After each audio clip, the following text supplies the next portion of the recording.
What if? What if you had a friend who died without knowing Jesus as their personal Savior? What if he or she went to hell? What if one day you received a letter in the mail from beyond? A letter from hell. A letter from your friend in the flames of eternal torment. The following is a dramatic presentation. It was written by a fictitious high school student named Josh to a friend named Zach. Although Zach had every opportunity to tell Josh about Jesus, he didn't. They were best friends. They played soccer together, they went to classes together, they partied together, they shared their lives with each other. But there was one thing Zach held back from Josh: his personal relationship with Jesus Christ. The rest of the story is simple and sad. A few too many beers, a tragic drive home, a crash, a death, a funeral, a letter. Here is that letter in its entirety. A letter from hell.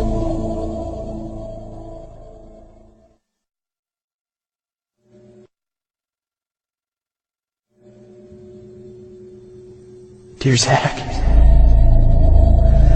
I died today. It's a lot different than I expected. You see, I always thought dying would bring me into a world that's foggy and hazy.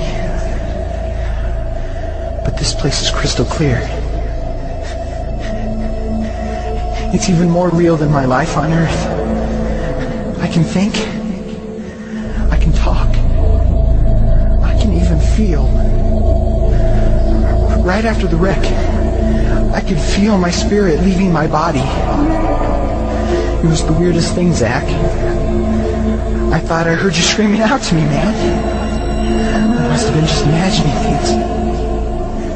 At first, I was just standing in line, getting registered, I guess.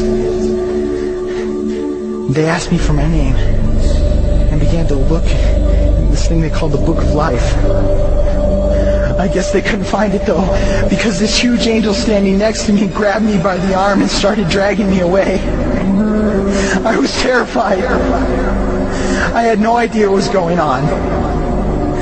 I asked the angel where he was taking me, but he didn't answer. So I asked him again. Finally, he told me that only those whose names were written in the Book of Life could enter into heaven.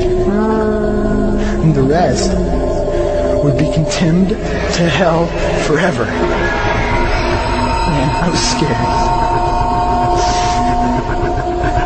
The angel threw me into some kind of holding cell where I've been sitting and thinking for a long, long time. Do you want to know what I've been thinking about? I've been thinking about you. Zach, you're a Christian. You told me so yourself. I mean, we talked about it 3 different times today. Kelly brought it up, and you laughed it off. Coach Adams brought it up, and you changed the subject. I mean, it came up right before the wreck. Well, the question I can't get out of my mind is this, Zach. Why haven't you ever told me about how to become a Christian? I mean, you say you're my friend, but if you really were, you would have told me about this Jesus and told me how to escape this terrible place that I'm headed for.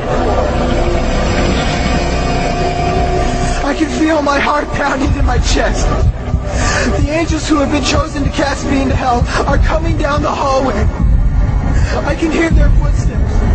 I've heard of this hell, Zach. They call it the lake of fire. I can't stand it, Zach. I'm terrified. No, the angels are at the door. Oh, no. No! They're coming in, and they're pointing at me. They're grabbing me and carrying me out of the room. I can already smell the burning sulfur and brimstone. I can see the edge of the cliff where hell burns. This is it.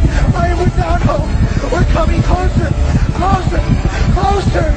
My heart is bursting with fear. They're holding me over the flames. I'm damned forever. This is it. They have thrown me in. Fire, pain, hell. Why is that? Why didn't you ever tell me about Jesus?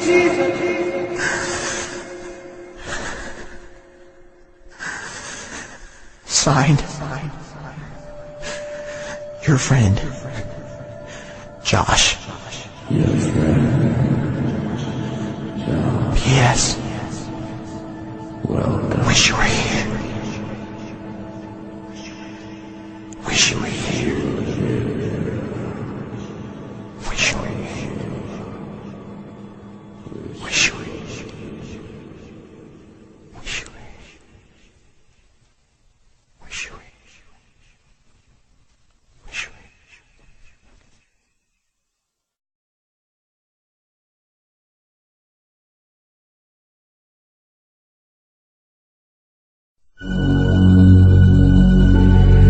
Don't bother me.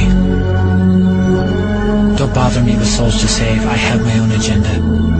There's school to do, sports to play, important stuff to attend to. Don't bother me with my friend at work. He's got his own religion. I don't have time to change his mind. He'll make his own decision. Don't bother me with that little girl, the girl playing in the street. She's much too young to understand that the Savior she can meet.